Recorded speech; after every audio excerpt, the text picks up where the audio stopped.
darn. No, there's absolutely no way I can get them done by today. Yeah. That's some good news. She's coming to live here June 6th. Wait, what happened? I'm not going to be in 2 weeks. And herself doesn't. Yeah, I know. Wait, she's coming here June 6th? Wait, she's moving here? I thought she was in school over there. Oh, wow. How's she coming here? She has a visa? She's an American citizen. Oh, I didn't know that. Claire? Yeah, she has a U.S. citizenship. Oh, cool. Those aren't easy to come by, you know. Nicholas Valentine? My cousin filed for a visa like 3 years ago. He's still But I'm in turning the back process. her homework assignments, okay? I do not have the tests graded yet. Eli Gonzalez? Gabriel Santiago, I'm sorry, Santoyo? Okay, I'm just going to put my bag up front because here's going to shake that camera. Grigiak Ramos? Eric Lopez?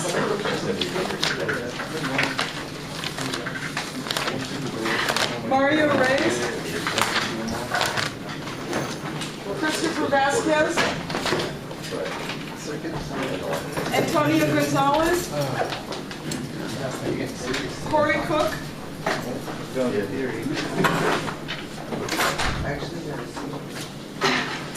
Evan Casey?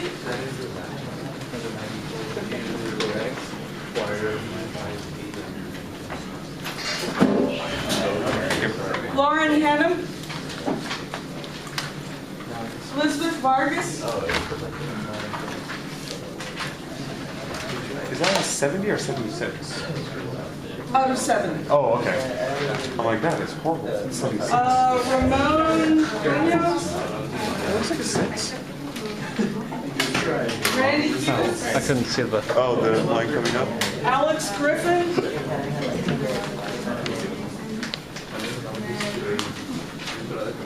Taylor Sanchez? Abraham Leon?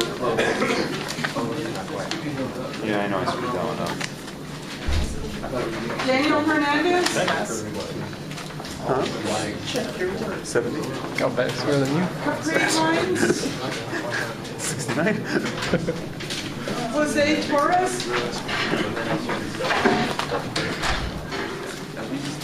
Brian Johnson?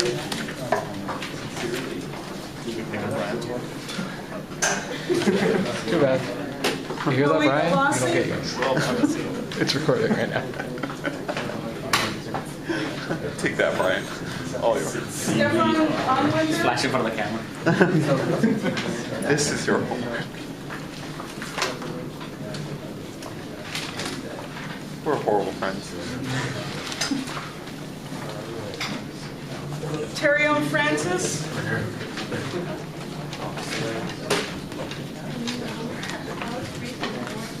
Tamario Parker?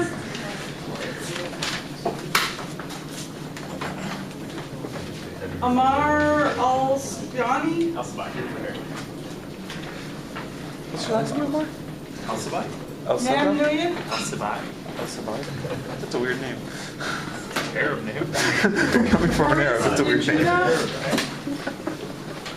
Mark Well, it's Lucier? because that house Morocco. Oh, okay. It's a Morocco. Gabriel Corrado? Oh, that's the same shit. How weird is that? Pretty weird. C's. William Davis? Out of here with you. At work, I made a macro to do something for me. Jasmine And I hotkeyed it Hengefun? to the letter Z. I was like, I don't use this letter Z that often. And then I'm like, oh wait, I need to log into things. And my login's T Sanchez. Devin O'Donnell? Tab, tab, tab, space, tab, enter. Wait, what? Rodolfo Gutierrez? I didn't mean to close that window. Jesus Aguirre?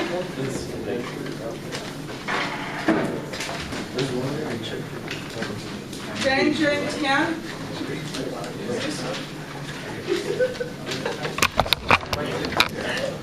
I can't put my Eli Gonzalez? Got it.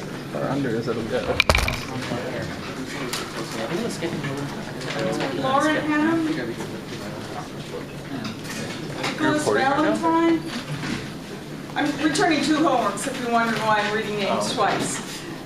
Nicholas Valentine. Randy Hughes.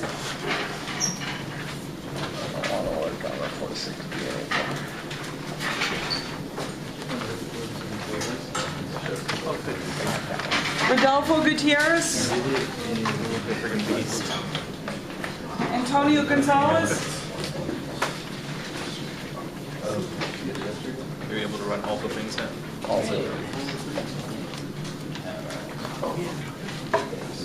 Christopher Vasquez. Now it matches my case too. Red and black. I need a new case. I'm just lazy and not buying one. Mine's like falling apart. Taylor Sanchez. Eventually these names will start to stick. Garrett Albers.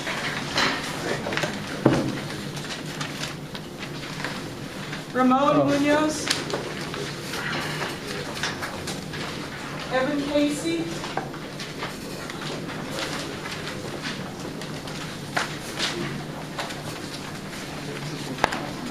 Amar Alspani. I catch myself doing that a lot, so I grab a new sheet of paper, but I finally did it and Grecia Ramos. did the wrong problem. Jose I do that a lot Torres. too, like, and I'll be like, oh shoot, throw out this piece of paper, restart the whole thing, now I got the Abraham answer. Leon. But I usually catch myself. Usually. I don't know why I do it so much either. Daniel Hernandez. Elizabeth Vargas. I did the wrong Alex problem, that's the only Griffin. reason. I did it correctly. You did the wrong problem. Correctly. Still get credit for it? Okay. That's hilarious. Eric Lopez. This problem looks too hard. Moe Devasi.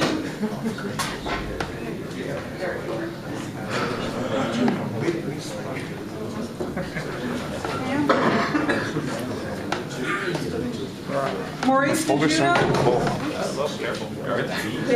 Corey Cook. Juan Navarez. Devin O'Donnell. I haven't been on the opposite side either. Like 3 or 4 hours.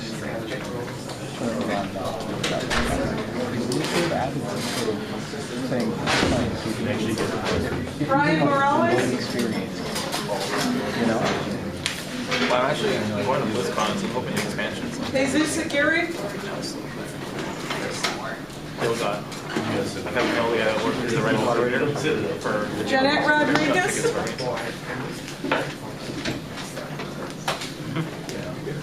Are they gonna have a thing for the expansion pack? Gabriel Santoyo. And Brian Johnson. Well, I never, it's gonna be kind of weird. I have a press pass, so I've never gone as a press. It's gonna be interesting. Because that's all you can get is press passes. Yeah, I did that for like Coachella. I got like a volunteer pass, so I can go backstage on certain things. Not really backstage where they Well, it's funny that there are certain events that we have to be there for in order to keep our press pass valid. Like we have to go to like these like couple panels. The rest of the time is like, you know, there's some for free. So Check on Blackboard to see if it's already. What's crazy about it? So we're gonna be staying at the Hilton in a suite. Okay, I do remember getting something in 222. I'm pretty sure I did. It's possible if you got it late that he hasn't gotten back. Okay, check the Blackboard to see if there's a grade there. Yeah. Send me the number. Oh, that's Okay, if there is.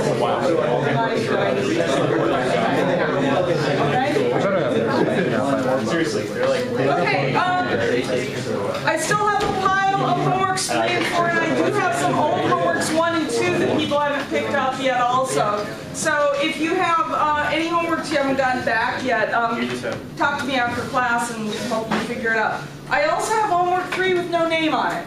And obviously I can't give anybody credit for it without knowing who to give the credit to. So if you did not get back homework 3 and you think you should have, if you know you turned it in, come and take a look at this. It might be yours. Okay? Okay, so in terms of the tests, I've finished problem 1 at this point, and I'm about 2/3 of the way through problem 2, okay? Just to keep you informed of my progress. So I think you can count on getting the test back sometime next week, whether it'll be Monday or Wednesday, I'm not sure at this point. Okay, so we started talking about Fourier series last time, and so remember that we said we have a periodic function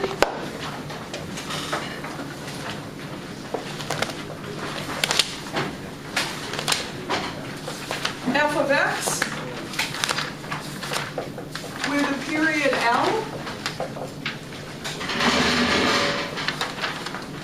And remember what this means. It means that, let me see if this other pen works a little better. It means that f of x plus L is equal to f of x for all values of x.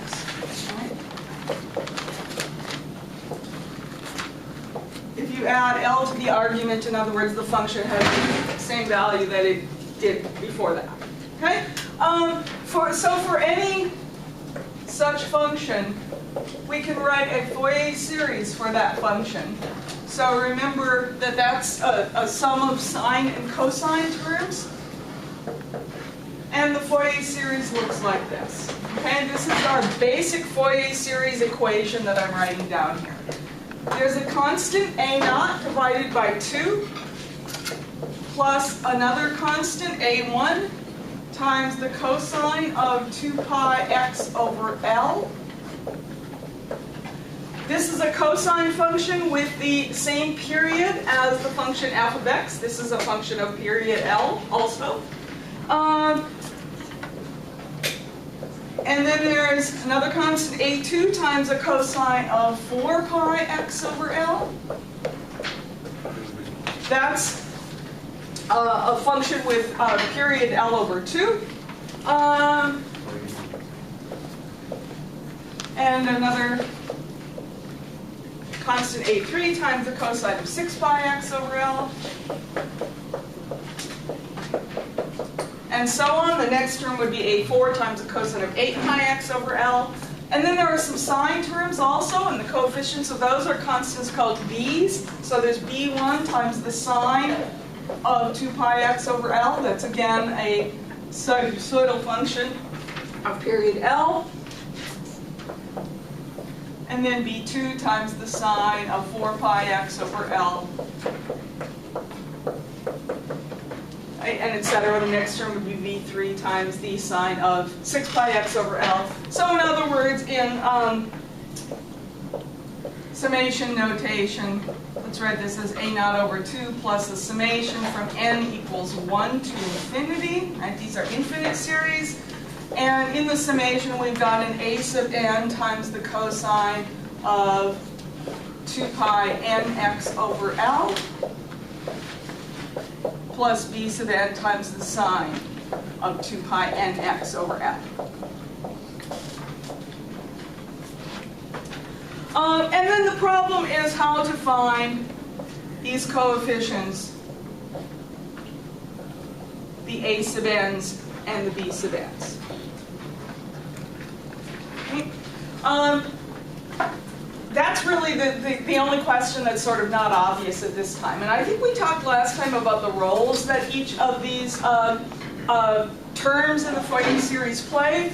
The a1 and b1 terms are basically functions with the same period as the function f of x. So they provide a basic periodic function with the right period. Of course, those are sinusoidally shaped. Our function f of x may not be sinusoidal in shape. It may have some other shape. And these additional terms, the terms for n greater than 1, basically when we add them in, change the shape of the function from the sinusoidal functions we have just with these two terms to some other, perhaps more complicated shape. And then we have an overall constant we can add, which just basically lifts the function up. If you think of a graph of f of x versus x, it would just lift it up, you know, if the function maybe looked something like that as opposed to this, right? A naught over 2 would be basically the amount that we would add something that, you know, sines and cosines, of course, are going to, when they add together, are going to give us something that's basically centered on the horizontal axis. And if the function is up higher than that or down below that, we would need a constant term to lift it up or push it down. Right? Did I see a hand up somewhere here? Can you put the blank down there? Sure. Thank you.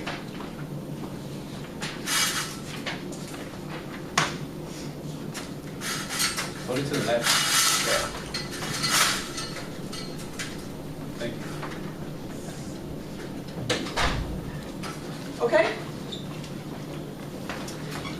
Okay. So anyway, this is the question we need to answer today: is how we find these coefficients, the a sub n and b sub n.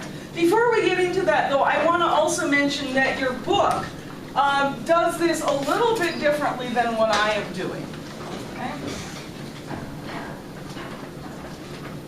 Putting a box around that because that's our basic Fourier series equation.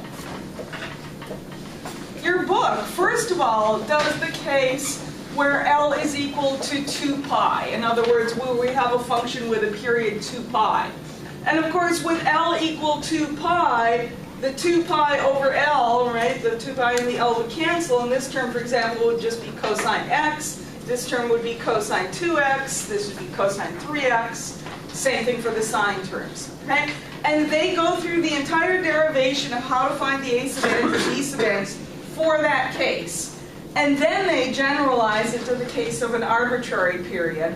And when they do generalize to an arbitrary period, they use slightly different notation than I do.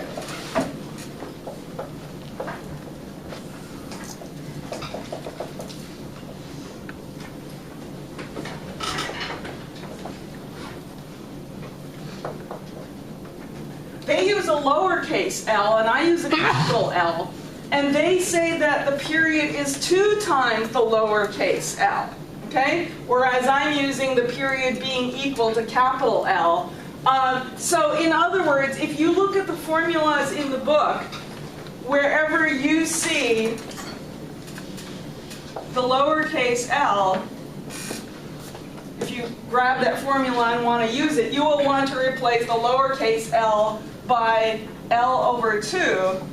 Right? This is the book's notation.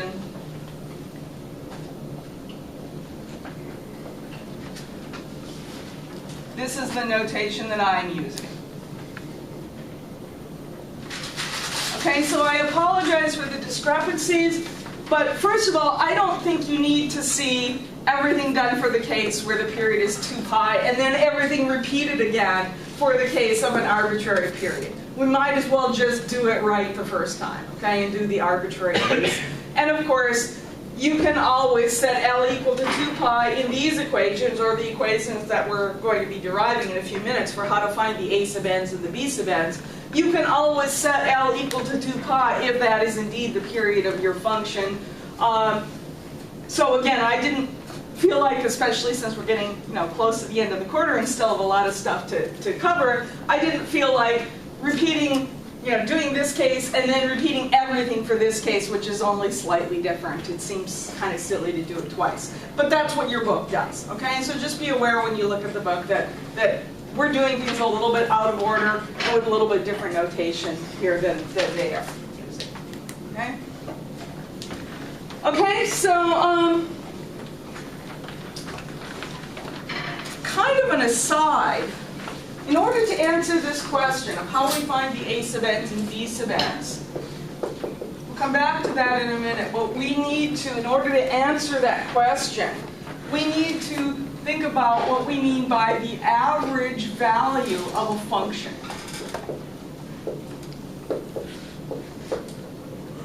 So let's say we want the average value of some function f of x over an interval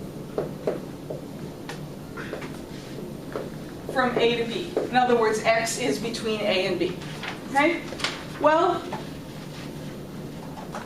think about what we normally mean by average, right? If you have a bunch of numbers and you want to take their average, what do? You add them all up and you divide by however many of them there are. Right?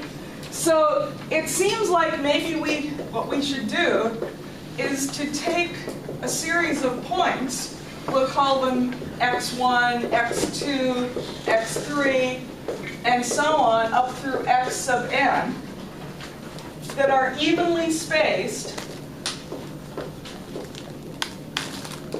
in the interval from A to B.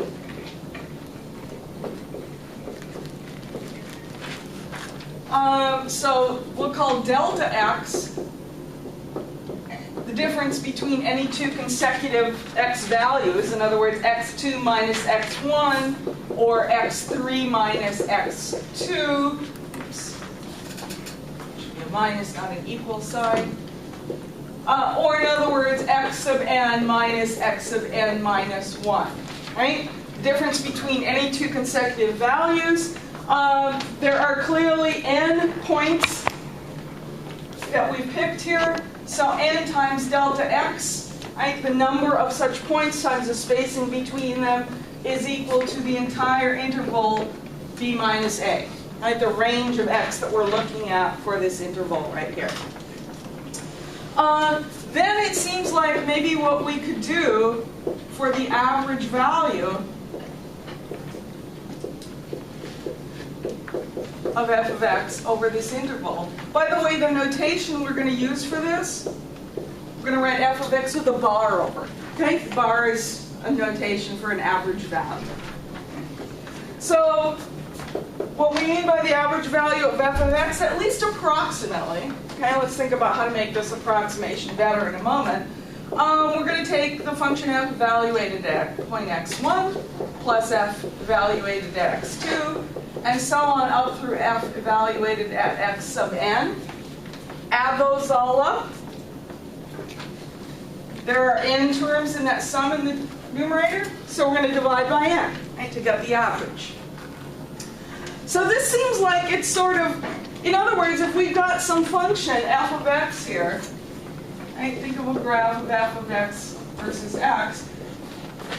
Right, it looks like whatever it looks like. We've got some range from A to B here along the x-axis. So we want the average value of the function over the range from here to here. So what we're doing is we're looking at all these points here in between. These are our x sub i's right here, where I runs from 1 to n. Delta x is the spacing between them. Right, we're sampling what the function's value is at this point. Right, that's f of x1. The height at this point is f of x2, and so on. So we're adding those all up, and then again dividing by how many there are. So we're sampling the function's behavior at these x sub i's. Right?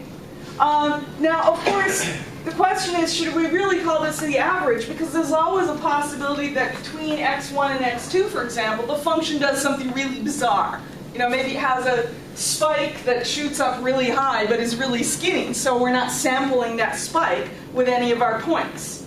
So what we'd like to do is to take these points more closely spaced, right, to more reliably sample what the function is doing over that whole range. So in other words, we want to look at a limit of this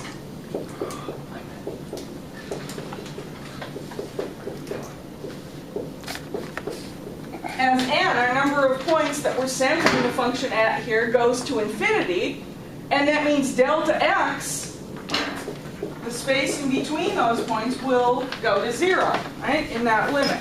And in that limit, this approximation will become better and better. In fact, in the limit where n goes to infinity and delta x goes to 0, this approximation will become exact.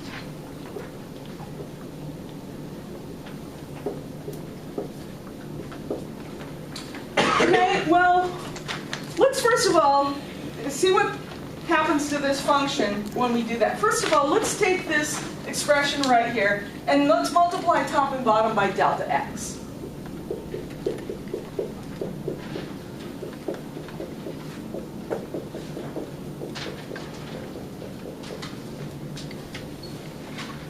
Alright, so on the top, I'm going to multiply all of that times delta x, and on the bottom, I'm also going to multiply by delta x.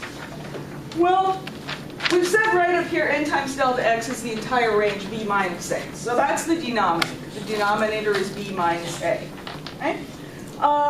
And of course, in the limit where n goes to infinity and delta x goes to 0, the product of n times delta x can be perfectly well-defined finite number, and it's just b minus a. What about the top here? In this limit, what does that become? Right, bottom of b minus a.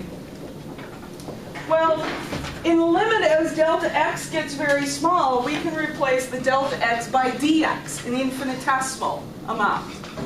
And then a sum of all of these things, where again, these are getting more and more closely spaced, these x's at which we're sampling our function, that times dx in the limit as those points become infinitely spaced becomes an integral rather than a sum. Right? In fact, this looks just like a Riemann sum right here. Right? We're taking these various points like x1, let's say right here. We're sampling the function's value at that point, and we're thinking of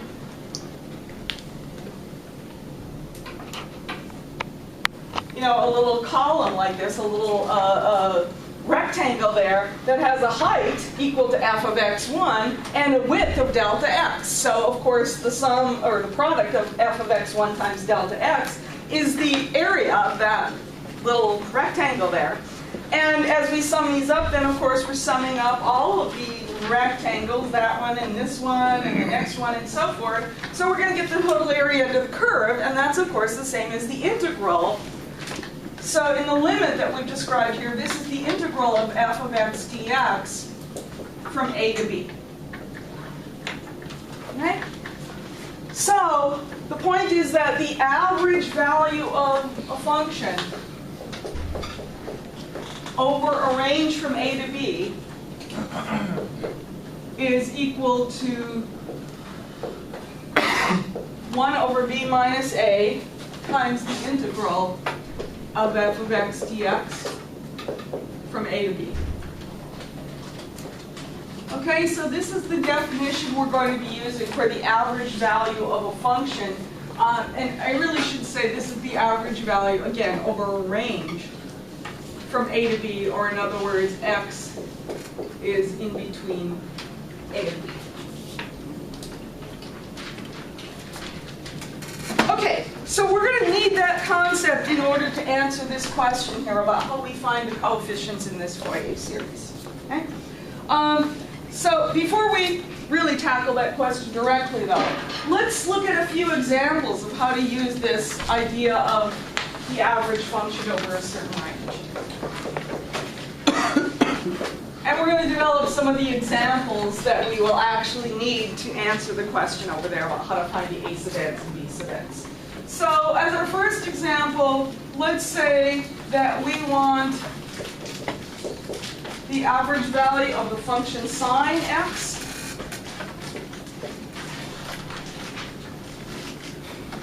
over the range from 0 to 6 pi. That range is 3 periods of this function, notice, right? Because the function sine x has a period of 2 pi. So this range includes 3 periods. Okay?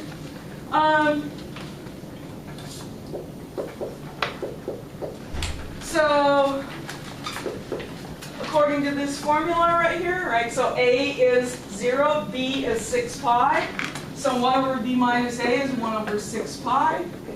We have the integral from 0 to 6 pi of sine x dx.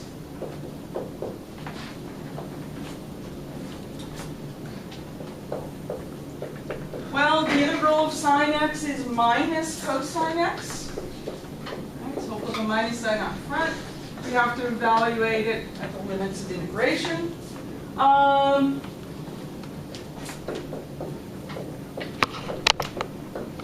Well, the cosine of 6 pi is 0, or I'm sorry, it's 1 rather.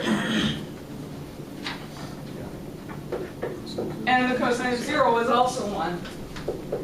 So we get 0 for the average value.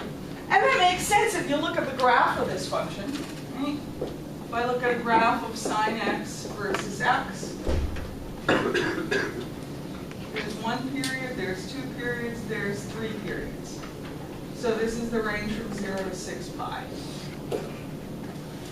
Well, over that range of x, the function sine x spends just as much of that range above the axis as it does below.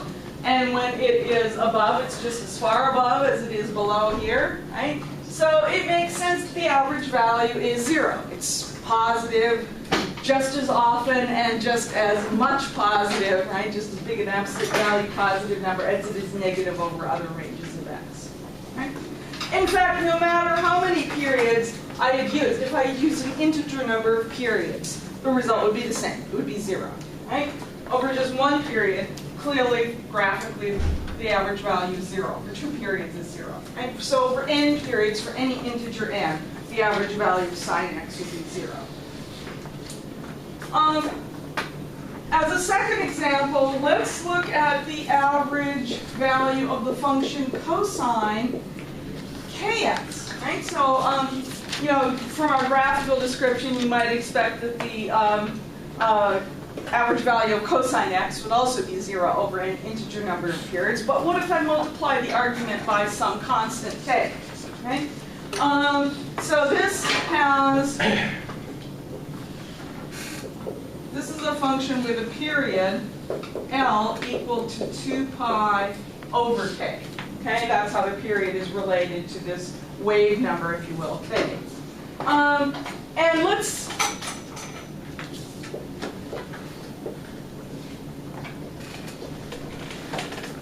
average this over 1 period. In other words, let's say that x, and let's start at 0, and we're going to go to a period L, in other words, 2 pi over k. Okay?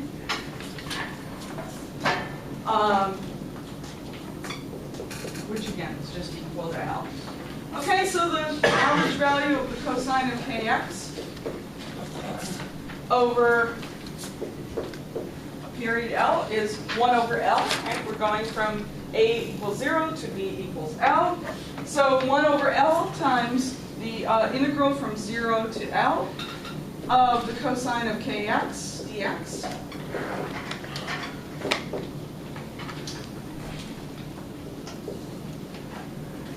Well, the integral of cosine is sine kx. And we have to divide by k, so there's a 1 over k out in front with a 1 over L. Evaluate this at the limits of integration from 0 to L.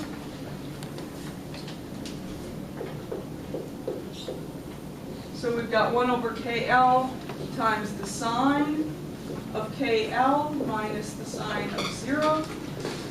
In other words, 1 over KL. Right? KL is the same thing as 2 pi, so this is the sine of 2 pi minus the sine of 0.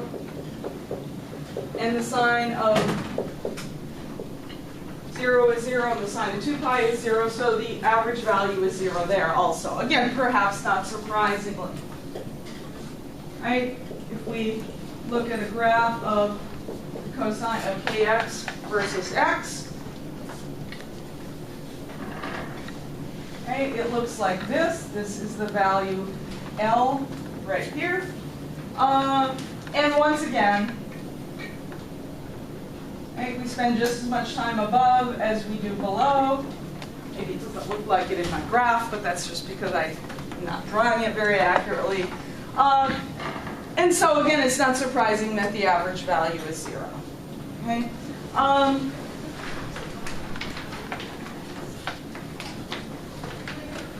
Especially in the case, by the way, I'm going to leave this equation up on the board here because we're going to need to come back to it in a few moments. So sometimes when the average value of a function is 0, like it is for the 2 examples we just looked at right there, it might be of interest to find the absolute, or to find the average value of the square of that function.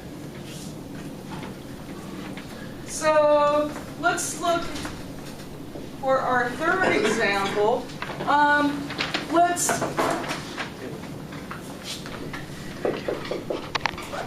find the average value of the sine squared of kx.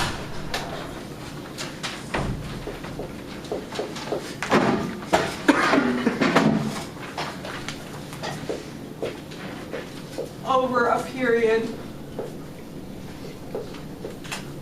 L, and once again, if the argument is kx, the period is going to be equal to 2 pi over k.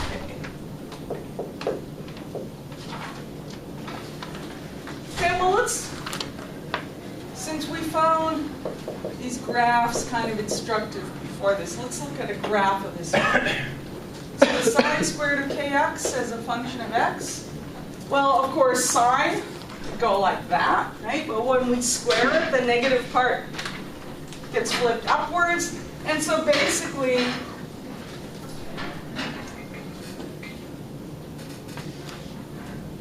this function would look like this. Okay, there's the value L right there along the x-axis.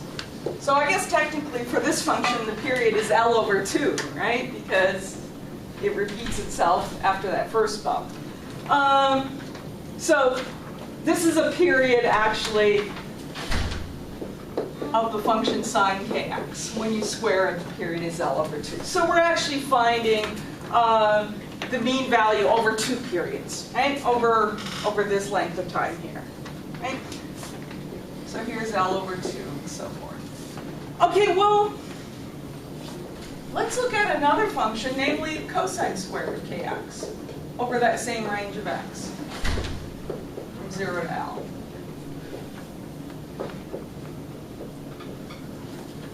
Okay, cosine, instead of starting at 0 like sine did, starts at 1.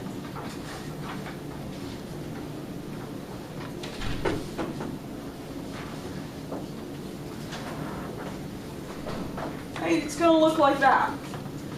Okay, well,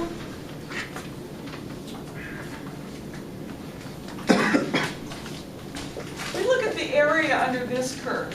This is the area I'm shading, right? And compare it to the area under this curve. Those areas are the same.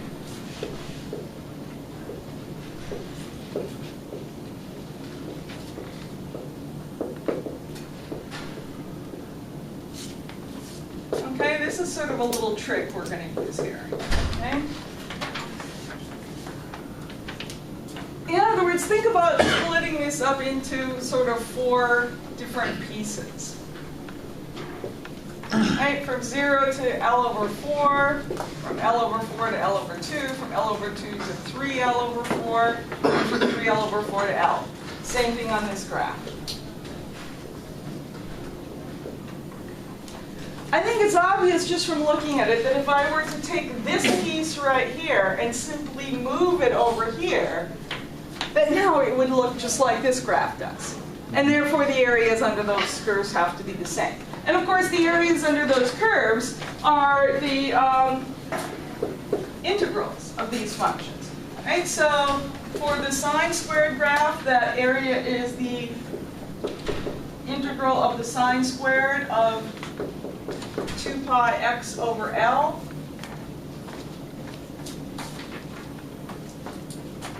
Right, I've simply replaced k with 2 pi over L here.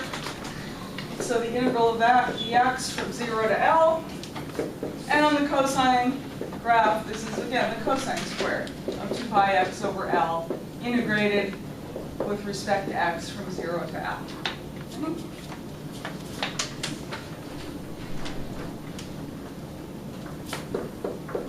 Well, let's think about twice this first integral.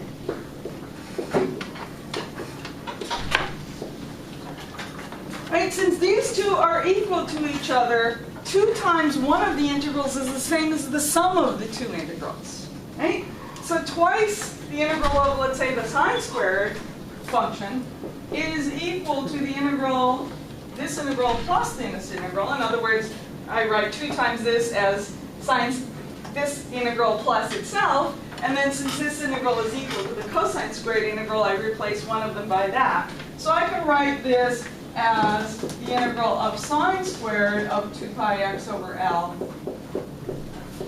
plus cosine squared of 2 pi x over L Which is just 1. dx. And of course, this is really where our trick comes in. We know there's a trig identity that says that sine squared plus cosine squared equals 1 for any argument. Right? So the integrand of this is just 1 times dx, right? Integrated from 0 to L.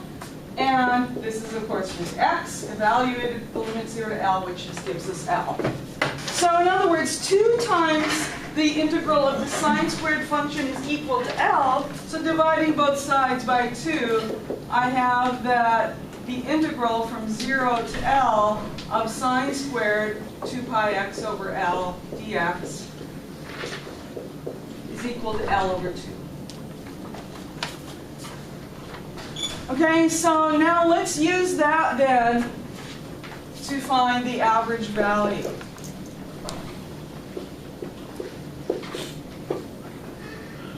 Of sine squared of kx, or since I wrote it this way over there, I'll replace k by 2 pi over L.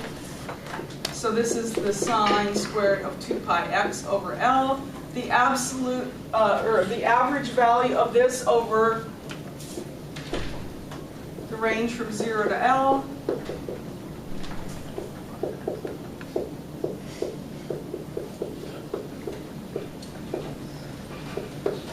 According to our definition of the average value of a function here, A equals 0, B equals L, so the 1 over B minus A is 1 over L, times the integral of this function, sine squared 2 pi x over L, dx integrated from 0 to L. Well, we've just evaluated that integral right here. It's L over 2. So this is 1 over L times L over 2. In other words, 1/2.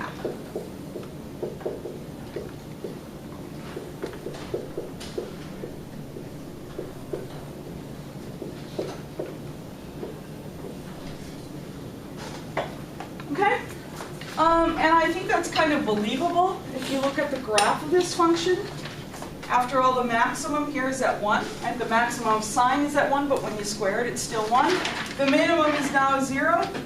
So it at least seems plausible that 1/2, halfway in between, would be the average value. Maybe it's not obvious from that picture that it is 1/2, but it certainly seems plausible, and we've proven that it is, right, by using our definition of the average value. Okay? And furthermore, we also said that this graph and this graph look just the same if you pick up a piece and move it over here. So the same thing for the cosine squared of 2 pi x over L. If we take its average value over a period, we also get 1/2. Okay? Furthermore, remember our first example where we took an average value of a function, in this case sine x, over 3 periods, not just 1 period. And I think we made the plausible sounding argument then that if we had done 1 period or 2 periods or 4 periods or 50 million periods, as long as it's an integer number of periods, the result will be the same. Okay, well, same thing over here. Okay, these average values here are true if we average over n periods where n is an integer. Doesn't have to be just 1 period, right? It could be 3 or 10 or whatever. Okay, we could also, when I did these integrals right here, I took the integrals from 0 to L. In other words, I went over a range from 0 to L when I took the average value. But this result would be true if I started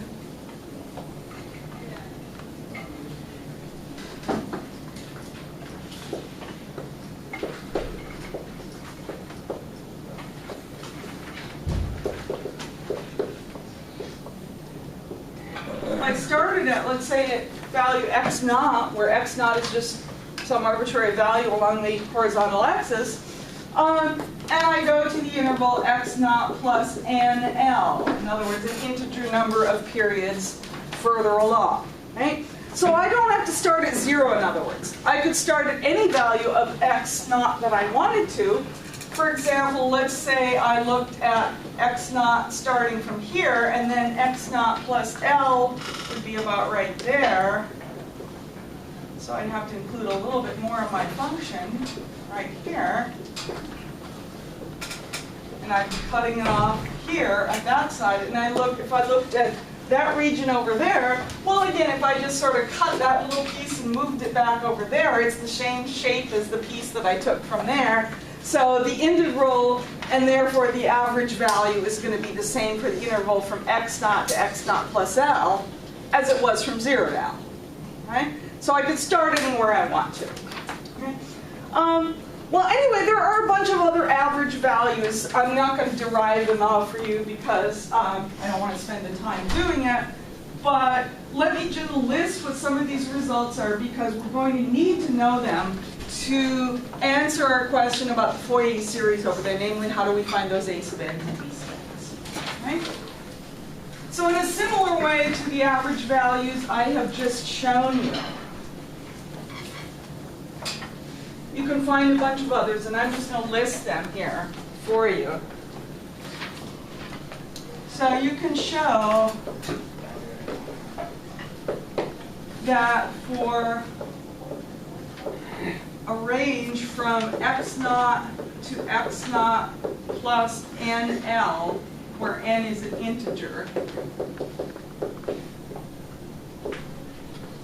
Actually, I'm sorry, I'm going to use n to mean something else. So let me give that as a different name. Pick an integer sounding letter that I'm not going to use for anything else. I don't know. I'm going to use both m and n for other things. So I'm going to call it p. Are we going to do anything with momentum later on? No. Okay. Okay, let's say we have the sine of 2 pi mx over L times the sine of 2 pi nx over L. And m and n in these results that I'm going to write down are both assumed to be integers. Okay? We want the average value of that sum of those two, or product, I'm sorry, of those two sine functions. Well, the result will depend on how m and n are related to each other. Okay? If m and n are not equal to each other, the result is 0. Okay? The average value is 0. If m and n are equal to each other, but they're both equal to 0, the result is also 0, and that one's, I think, pretty obvious. If m and n are both 0, we've got the sign of 0, and so obviously that's 0. Okay?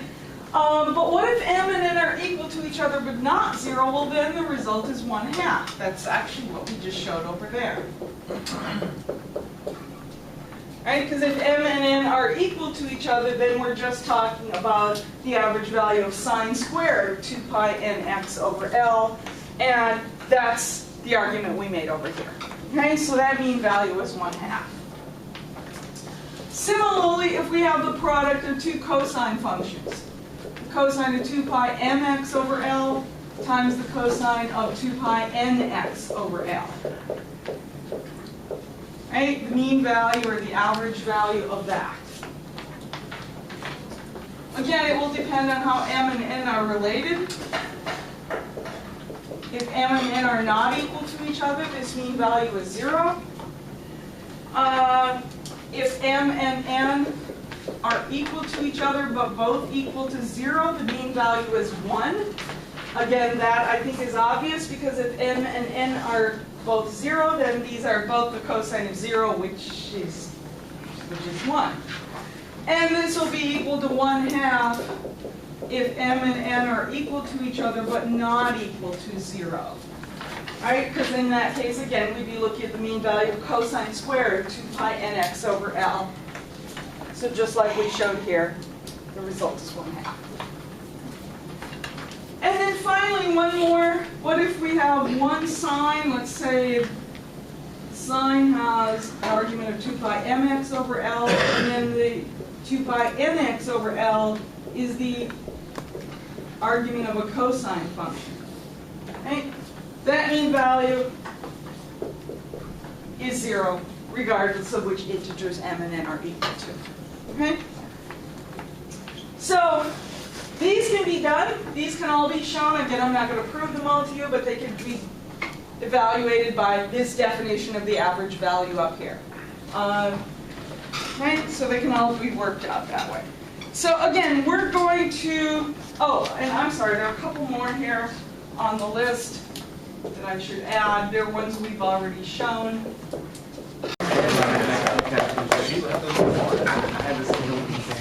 Okay, so once again, this is when I refer to our basic Fourier series equation. I'm talking about this equation right here that I've got the box around. Okay, that writes f of x in terms of these a sub n's and b sub n's and the cosine and sine functions and so on. So first, let's talk about how to find this constant term here, a naught over 2, that comes out in front. Okay, so what we want to do is to take the average value of both sides of that basic Fourier series equation. Right? That's the equation again over there. Over the interval from x naught to x naught plus L. Okay? Where L is again the period of the function f of x that we're trying to write the Fourier series for. So in other words, right, the average value is defined by this expression right here. So in other words, what I'm saying is integrate both sides of this equation.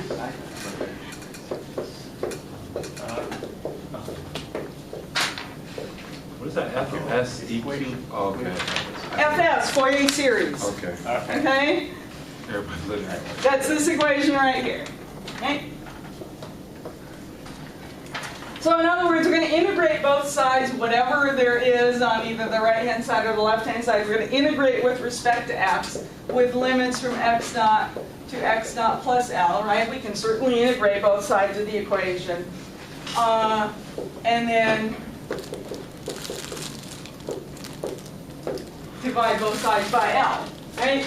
Because again, this is A, this is B, so our B minus A is just L, right? So that will be taking the average value, okay? So,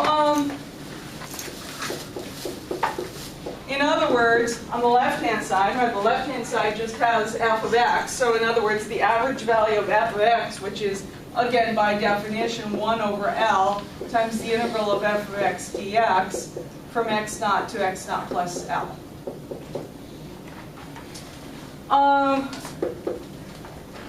So on the right-hand side, right, we've got a bunch of terms.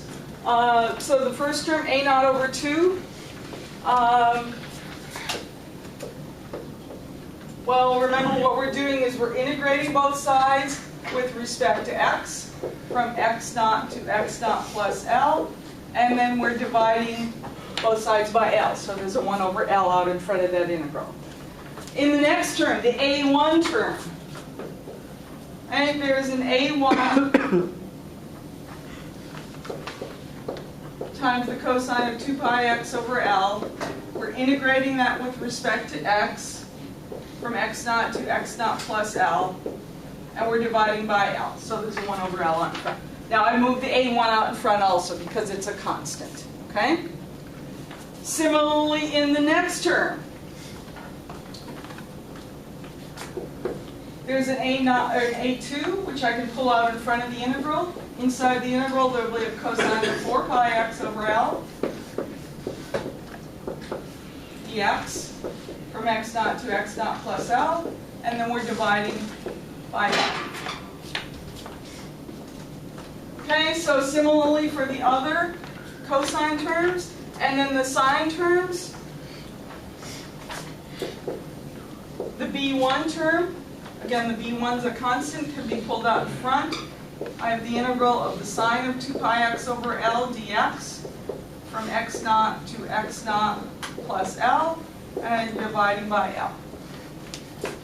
Similarly, the B2 term will be B2 over L times the sine, the integral of the sine of 4 pi x over L dx, again from x naught to x naught plus L. And so on. Or in other words, I can rewrite the right-hand side of this, right? In this first term, in fact, I could have pulled the a naught over 2 out in front like I did with all the other terms. So that's an a naught over 2L times the integral of just dx from x naught to x naught plus L. And the other terms, I'm going to write in that, yeah? Is that supposed to be a 4 instead of a 2? On the second sign? On the second sign over here. Yeah, the second sign. Oh, yeah, yeah. Yeah, thanks. Okay, well this term, right, if we use the average value idea right here, right, again the B minus A is just L, so this first term right here is really just A1 times the mean value of the function cosine 2 pi x over L. Similarly, this next term is just A2 times the mean value of cosine 4 pi x over L. And so on for the rest of the cosine terms. And similarly, the sine terms. This is just B1 times the mean value of the sine of 2 pi x over L. This term is B2 times the mean value of the sine of 4 pi x over L, and so on.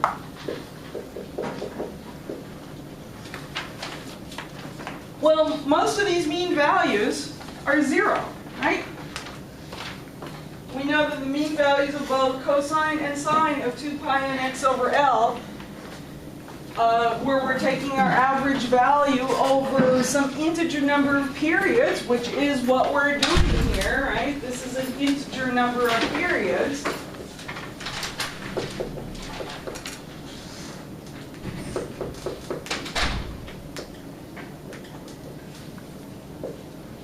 So all these mean values, this one, this one, this one, and this one are all 0 over that range.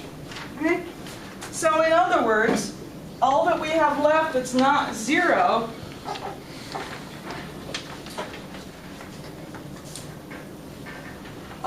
in this expression, whoops, let me see my page here.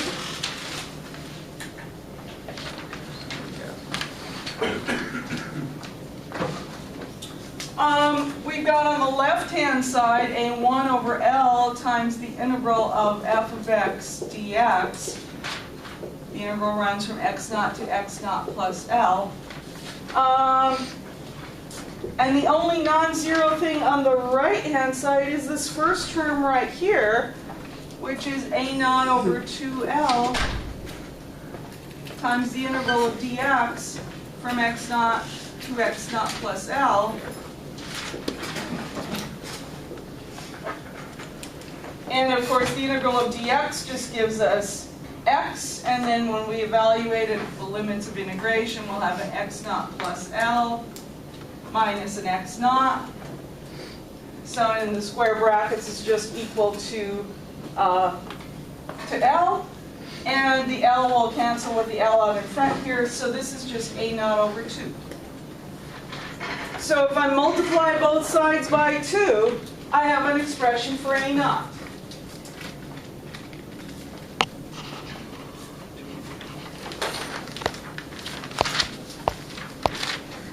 I'm erasing these things right here, but I'm kind of hesitant to do so because we're going to need these. The problem is there just isn't enough board space otherwise, because I want to keep that basic Fourier series equation over on the left board visible also. So just remember that what these mean values were, because we're going to have to refer back to them again and again, okay, over the next little while here. So anyway, what we've concluded from what we did right here, though, is that A naught, right, if we solve for it by multiplying both sides by 2, A naught is equal to 2 over L times the integral of f of x dx from x naught to x naught plus L. So that's how to find our first coefficient. That's how to find the A naught, right? So in other words, the function f of x whose Fourier series we are writing here, right? We take that function, put it in here, and simply do this integral. Okay? We can use any value of x naught we want. Right? Okay. What about to find the a sub n's where n is greater than or equal to 1? In other words, not including a0 because we already did that one. Okay?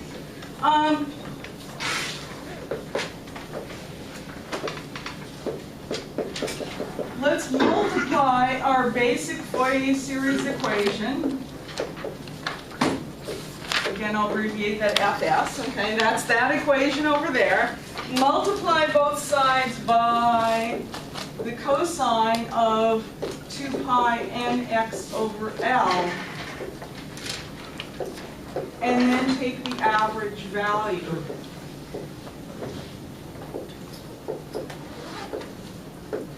Over the interval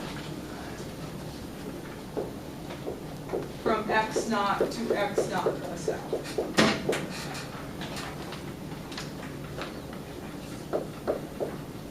Okay, so on the left-hand side of that equation over there, we've got an f of x. So I said we're going to multiply through by the cosine of 2 pi nx over L. And then take the average value. In other words, integrate this with respect to x from x naught to x naught plus L. And I'm sorry, I just pointed at this. I meant to point at the equation that used to be up there just before I erased it, the one for how to find the average value. Right? In other words, we're taking the average value, right? We've got the function f of x, we multiply by this cosine function, then we want to take the average value of that whole thing. That means we integrate it over x, over this range, and we divide by L. In other words, 1 over b minus a. On the right-hand side, the first term on the right-hand side of the basic Fourier transform equation with a naught over 2, we're going to multiply that by the cosine of 2 pi nx over L,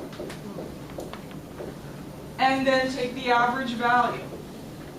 And rather than writing that as an integral, I'm just going to put over bar over it. But remember that that means, in fact, let me write it up here.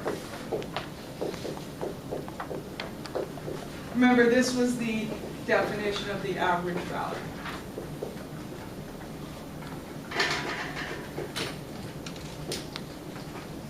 Right, that was the equation that I was trying to point to a minute ago, even though it wasn't there anymore. Right? So again, this is your shorthand notation for this, where the f of x is equal to cosine of 2 pi nx over L in this case. Right? Professor? Yeah? To find the average of a function, does that only apply to periodical functions, or does that apply to any? You know, it could apply to anything, actually, Okay. any function. Okay, so that's from the a naught term. And then we've got all of these terms. Let's use this summation notation, right? So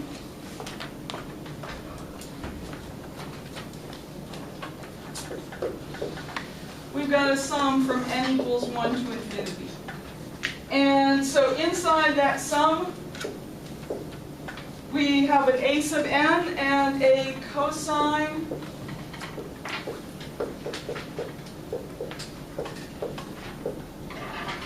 oops, I'm sorry. I'm using n to mean two different things here, and I apologize to you for that. But back up here, when I said we want to multiply, let me use m instead of n in that expression. We want to multiply by the cosine of 2 pi mx over L, not n, because I've already used n for the index in the summation, and I don't want to use it to mean two different things.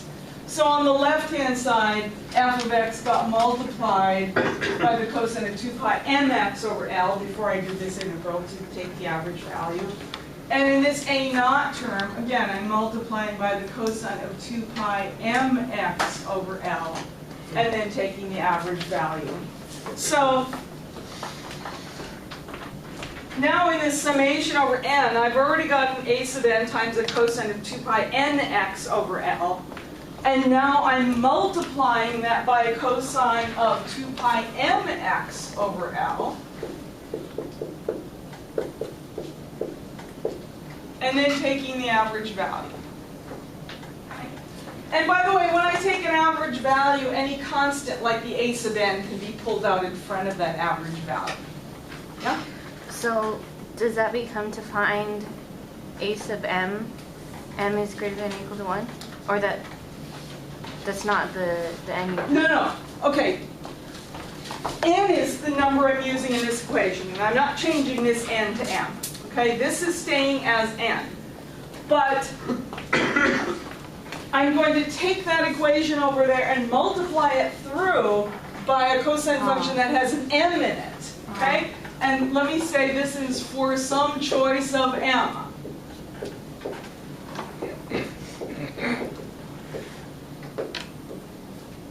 Right, so for example, I could use m equals 3. Right? So in other words, I could multiply through by the cosine of 6 pi x over L, for example, if I were using m equals 3. I'm picking one particular value of m and multiplying through by this function, then taking the average value. Okay? N is the number in the summation over there, and I'm still using n for that. I'm not changing that. Okay, then in that summation, and let me just write it as a separate summation, although I could have left it in as part of that one. I had a b sub n term also, and it was multiplied by the sine of 2 pi nx over L. But now I'm multiplying through by a cosine of 2 pi mx over L, and taking the average value. So I just put a bar over it. Again, that shorthand notation for this right up here. Okay. Well, the mean values that I erased from the board here a little while ago, one of them told you that if you have a mean value of a sine and a cosine, and we had an argument of 2 pi nx over L for one and 2 pi mx over L for the other, we said that mean value was 0. Okay? So all of these terms here are 0 for all values of n. Right? I'm summing over n, so there are an infinite number of terms, right? Each for a different value of n. And no matter which value of n I use, the mean value of a sine times a cosine is 0. That was one of the things we had on the board here just a few minutes ago. This term is also 0. Right? Because we said the mean value of a cosine is 0. Right? Over an integer number of periods. The only possible thing on the right-hand side, in other words, it's not 0, is maybe some of these terms. Again, there's an infinite number of terms here, one for each value of n. Well, one of the mean values we had on the board, and again, I really wish I hadn't had to erase this, but one of the mean values we had is we had a mean value of a product of two cosine functions. Okay, and in fact, the arguments we wrote were 2 pi nx over L and 2 pi mx over L. We said that if m and n were not equal to each other, that mean value was 0. Okay? So in other words, all of the terms in this sum will be 0 if m and n are not equal. Okay? However, when n and m are equal, right, m has a particular value. So one of the terms when we do the sum over n one of the terms in that sum will be whatever the value of m was. Okay? In other words, if m was 3, then the n equals 3 term in this sum will have, they'll both have a cosine, both this function and this function will have arguments of 6 pi x over L. Right? So it'll be a mean value of a cosine squared of 6 pi nx over L, or 6 pi x over L, I'm sorry. And that mean value we said was 1/2. Okay? Quick question. Yeah. Well, how are we able to only take the average on the right side and not the left side? We did take the average on the left side, I just didn't write it with a bar, I wrote it this way instead by using the definition of the average value here. Okay? So this term will be equal to 1/2 if n and m are equal. And since there's a sum over n, there will be one term in that sum when n is equal to m. And that term will be the only non-zero term on the right-hand side of that equation. Okay? So in other words, the left-hand side, which again I could have written, as Anthony just pointed out, I could have written in terms of the average value symbol, but instead I'm just writing it out by using what the average value means, using this definition up here. So this is 1 over L times the integral of f of x times the cosine of 2 pi mx over L, right, from x naught to x naught plus L. That's the left-hand side. The only non-zero term on the right-hand side is the one term in this infinite sum here when n is equal to m. So when n is equal to m, the a sub n becomes a sub m. And we have a cosine squared of 2 pi mx over L, absolute value, or average value of that. That average value we know is 1/2. So in other words, the right-hand side is just a sub m over 2.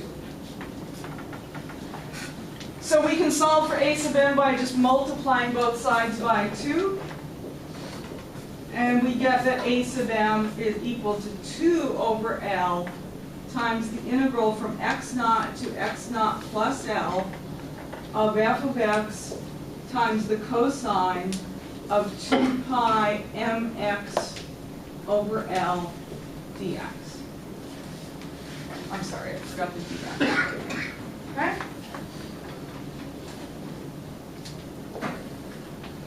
There's our expression for how to find a sub m, or if you prefer to switch from m back to n, you can at this point. Okay? All right, so this is for any value of n.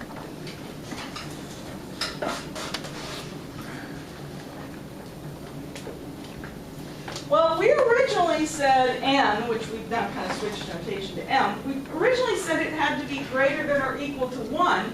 But actually, we figured out the a0 separately, and we got this result for it. But compare that to this for a minute. What would happen in this result if you set m equal to 0? Well, you just have a cosine of 0, which is 1 right there. In other words, in the integral, you just have an f of x dx. In other words, it would look just like this. So actually, this is true for any m greater than or equal to 0. In other words, it works for a naught too, even though we derived it separately. Okay? So that's how to find a sub m for any value of m, or like I said, you can change from m back to n at this point if you want. Okay, so the only things we don't know yet are the b sub m's. Multiplied by a sign this time? Exactly. Spoiler.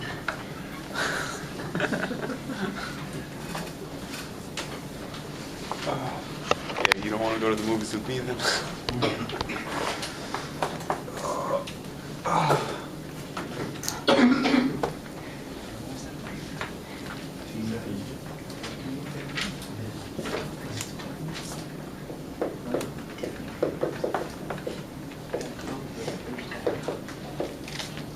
And by the way, the fact that, again, even though we figured out the a naught separately, but the fact that when we figured out the a sub m and we noticed that, well, gee, it'll work for m equals 0 also, that is actually why we call this constant term what we do. Okay, that's why we call it A naught over 2 instead of, a different letter. We call it an A rather than a B because it's given by the same equation we used for the A's. We just set n equals 0 or m, whichever letter you prefer, equal to 0 in that expression over there. And it also explains why we define this to be A naught over 2 instead of making just A naught. That might have seemed like a more natural choice, right? Why put the over 2 in there? Why not define whatever that constant term is just to be A naught? The reason is because if we write it as A naught over 2, we can use this same equation to find it that we used to find the other A sub m's. Okay? So anyway, to find B sub m, we're going to multiply our basic Fourier series equation, that equation over there, by the sine of 2 pi nx over L. I'm sorry, let's again, may not make the same mistake. Let's say 2 pi mx over L for some choice of m. Right? M is some integer here. And then take the average value.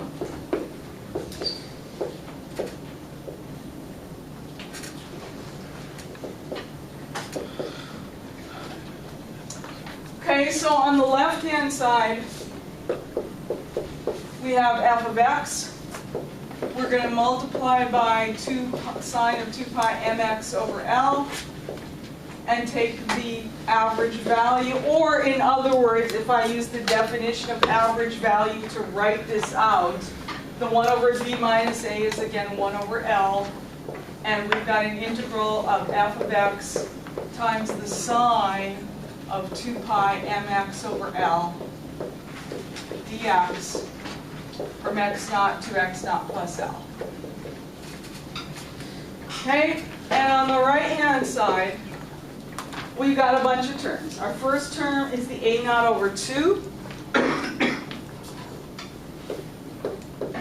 We're multiplying that by the sine of 2 pi mx over L, and then taking the mean value, and again the A naught over 2 can be pulled up front of the average value. We've got some other terms in the summation. Summation runs from n equals 1 to infinity. We've got an a sub n times a cosine of 2 pi nx over L. We've now multiplied through by a sine of 2 pi mx over L and taken the average value. Again, the a sub n can be pulled out in front of the average value.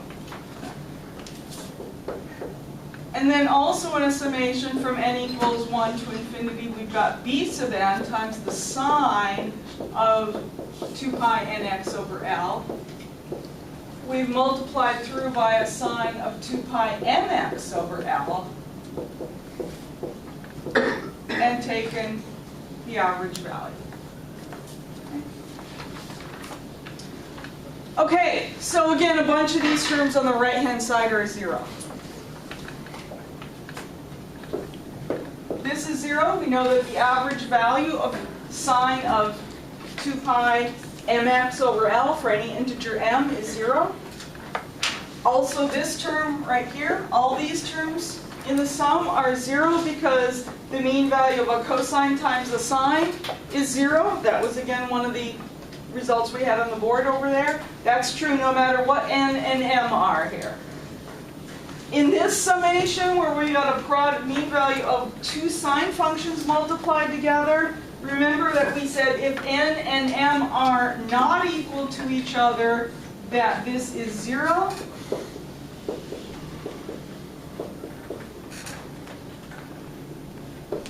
But if m and n are equal to each other, this is equal to 1/2.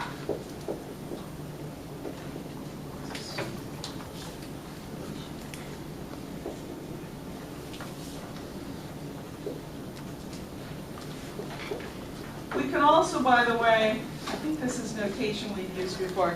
say that this product, the mean value of the product of these two sine functions is equal to 1/2 times the Kronecker delta function of m and n. Remember that the Kronecker delta function means that this is equal to 1 if m and n are equal, in which case then this term is 1/2. And the Kronecker delta function is equal to 0 if m and n are not equal. Okay? So that would be another way of writing this, is to say that this is just equal to 1/2 times the Kronecker delta function of mn. And then when we sum over n, all the terms in that infinite sum except for one term are going to be 0. That one non-zero term is the value of n that happens to be equal to whatever value of m we chose up here. Right? And for that case, we're going to get 1/2.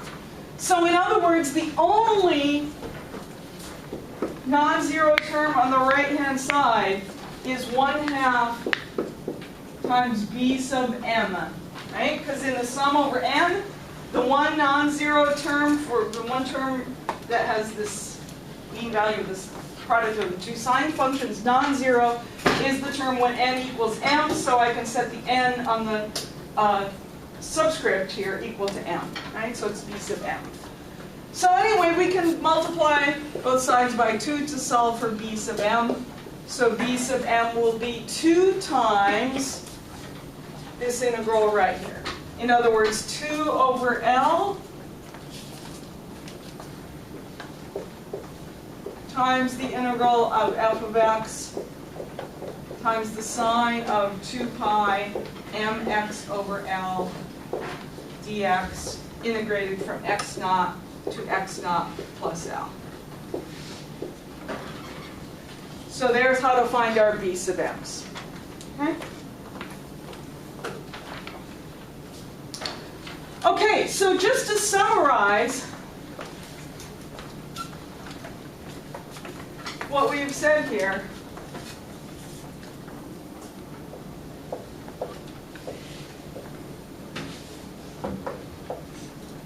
right, if we have a periodic function, f of x, with a period L, then the Fourier series for it is given by this expression right here, and let me just shorten this up by just using the summation notation, leaving out this longer expression that I wrote first.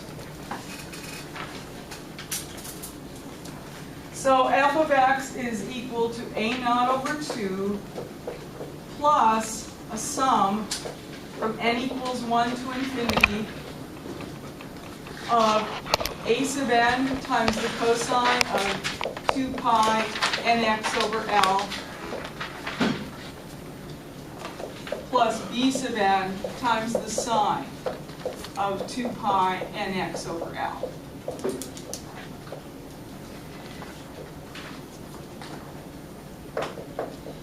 And the way we find the a's and b's are by the two boxed equations that I have over there. In other words, a sub n, I'm switching notation from the m I used back there back to n again.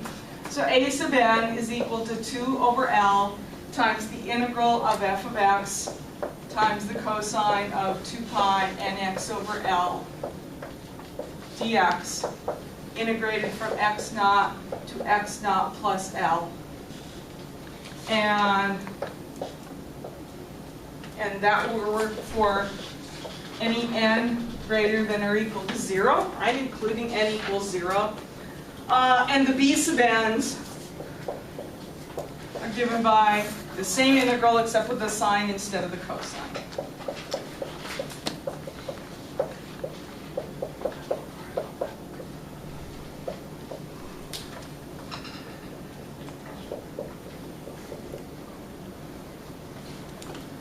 Right? And there is no b0, so this is for all n greater than or equal to 1.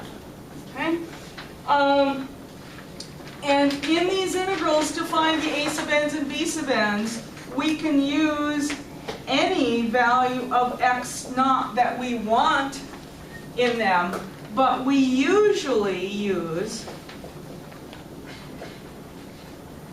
x naught equals 0 or x naught equals minus L over 2, because then the integrals either run from 0 to L, if we pick x dot equals 0, right, then the lower limit is 0, the upper limit is L, or if we pick x dot equals minus L over 2, then that's our lower limit, and then our upper limit will be plus L over 2, right? But we could use some other x naught if we wanted to for some reason. It's just usually those are the most convenient choices. Okay?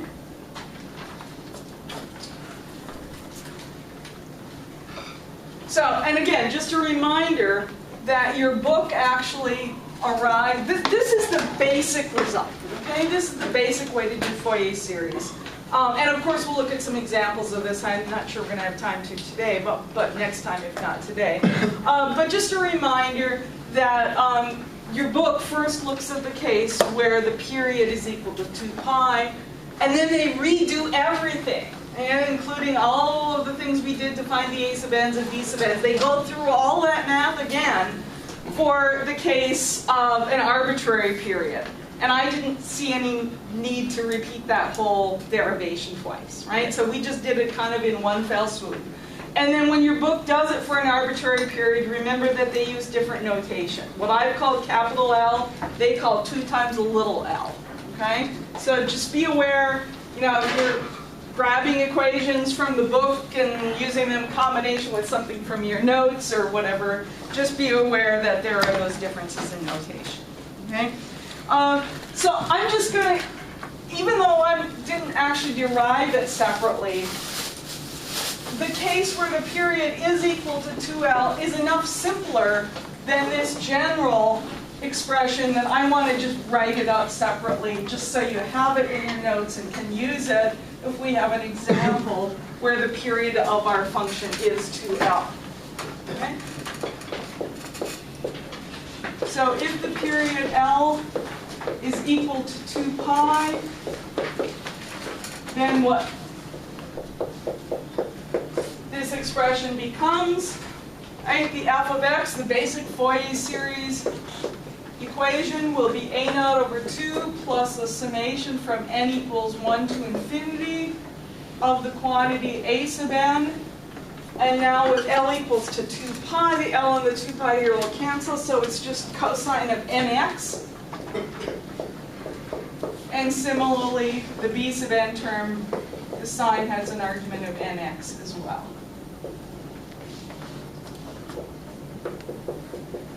And the expressions for the a sub n's and the b sub n's in this case, again with L equals 2 pi, the thing out in front of the integral will just be 1 over pi times the integral from x naught to x naught plus 2 pi.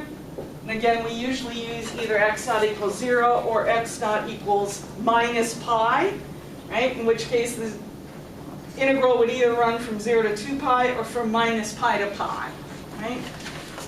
And in the integrand, there is just an f of x cosine nx dx.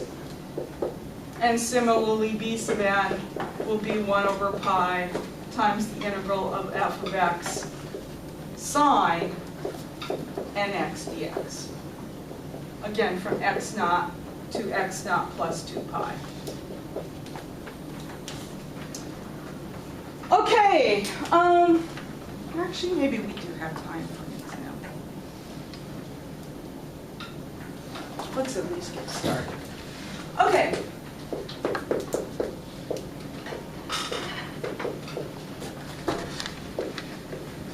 So let's say that f of x is a square wave. In other words, if I sketch f of x as a function of x, let's say that it looks like this.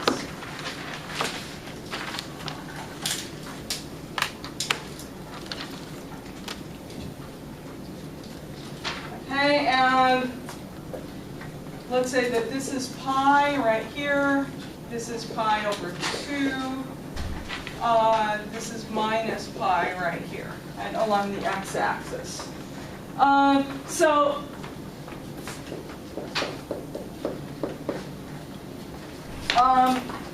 Let's say that over the interval from minus pi to pi, f of x is defined by this right here. Let's say it's plus 1. Let's say that's the height at the top. For x between minus pi over 2 and plus pi over 2. Right? That's this range from here to here. And f of x is equal to minus 1. Let's say that's the value here at the bottom. For x between minus pi and minus pi over 2. That's this range right here. And for x between pi over 2 and pi. Right? That's this range right here. So in other words, I've defined the function over the range from minus pi to pi, in other words, between those two dashed lines. That is one period, right? That's why I've defined it over this interval. This interval is one period.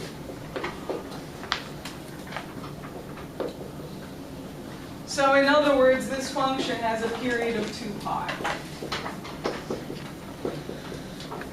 I have gone from the center of that flat bottom to the center of the flat bottom right there. That's one period.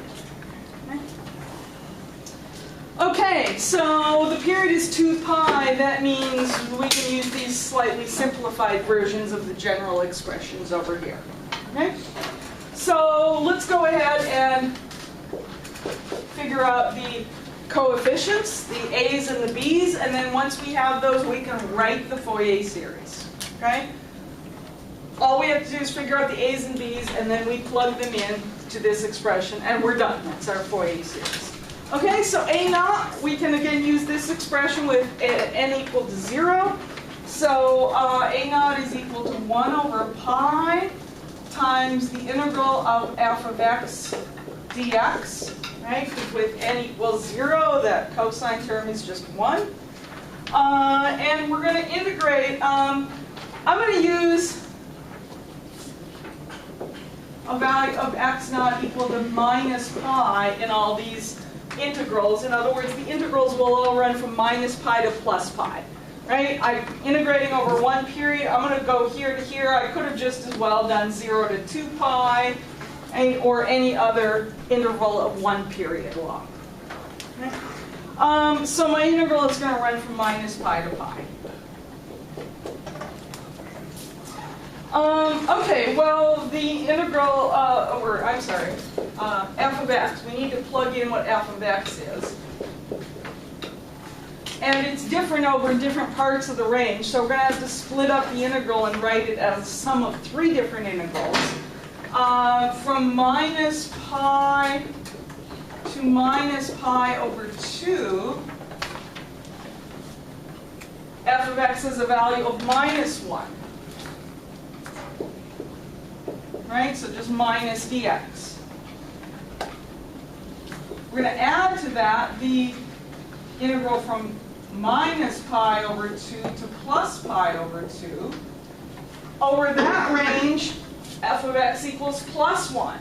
So we plug in plus 1, and we just have the integral of dx. Yeah? Wouldn't the first one end up being plus 1, or being minus 1/2? Which, I don't Sorry, understand. I'm still confused. You can keep going, I'll figure it out. Okay, I'm not sure I know what you're asking. Yeah, I'm not sure I know what I'm asking either.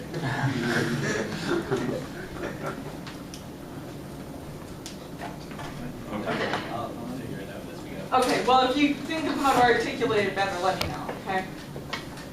Okay, and then we've got an integral from pi over 2 to pi.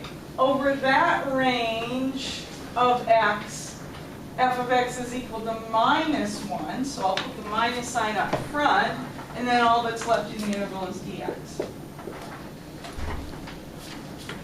Okay, well, clearly all these integrals are trivial. It's just a little bit messy with all the the limits and the signs and whatnot. But okay, the integral of dx is of course x, and then we just have to evaluate that the limits of integration. So we got a 1 over pi out in front.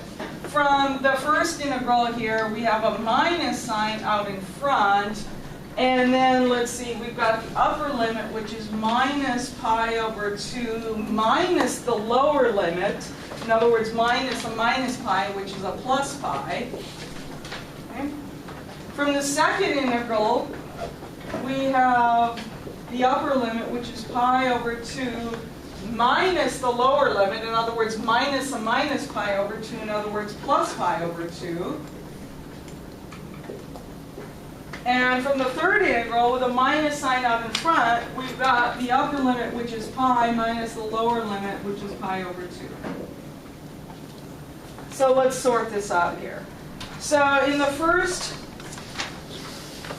we've got a 1 over pi out in front. Pi minus pi over 2 is pi over 2, but there's a minus sign out in front, so that's minus pi over 2 plus pi minus pi over 2.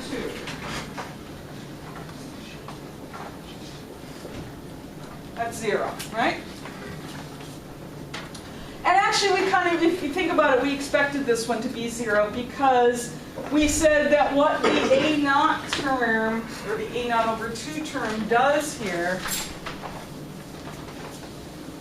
is that it either lifts the whole function up or pushes the whole function down. Well, this function isn't either lifted up or pushed down. In other words, the horizontal axis runs right across the middle of it.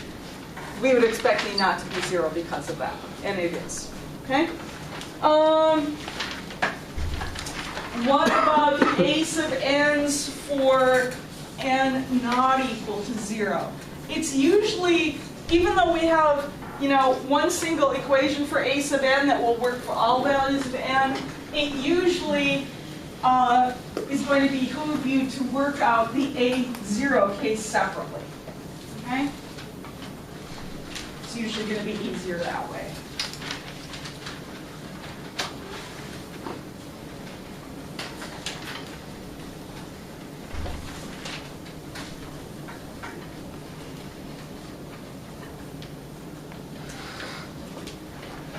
So, for non-zero values of n, let's work out the a sub n. Again, we're using this expression because the period is equal to 2 pi. So a sub n will be equal to 1 over pi. We were doing minus pi to pi for our limits. And inside our integral, we have f of x times the cosine of nx dx. And so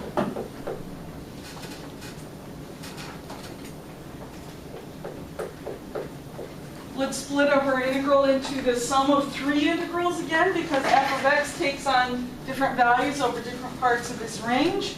So between minus pi and minus pi over 2, over that range, f of x is equal to minus 1. So we'll plug in a minus 1. We'll pull the minus sign out in front. That leaves nothing but a cosine nx dx in the integral. And then from minus pi over 2 to plus pi over 2. For that range, f of x is equal to plus 1. So plugging in a plus 1, we just have a cosine nx dx in the integral. And then from pi over 2 to pi, over that range, f of x is minus 1. Pull the minus sign up front. And again, that leaves nothing but a cosine nx dx in the integral. Okay, so all the integrals are the same. We've just got different limits to worry about. We've got 1 over pi out in front. And so the integral of cosine nx dx the mean value of just a cosine by itself. Cosine of 2 pi nx over L is 0. And same thing for the mean value of sine of 2 pi nx over L. That's also 0. Okay, those were among the first examples we showed here. Okay, so again, we're going to use those to find the answers to the questions of how we find these coefficients, the a sub n's and b sub n's. Okay? So, let's start with a naught. How do we find a naught?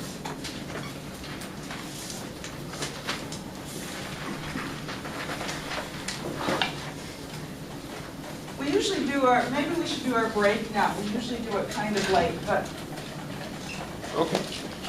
all these derivations for the a's and b's are going to be pretty similar to each other. So let's all do them. Let's take our break now and we'll do them all in one go. So 5-minute break.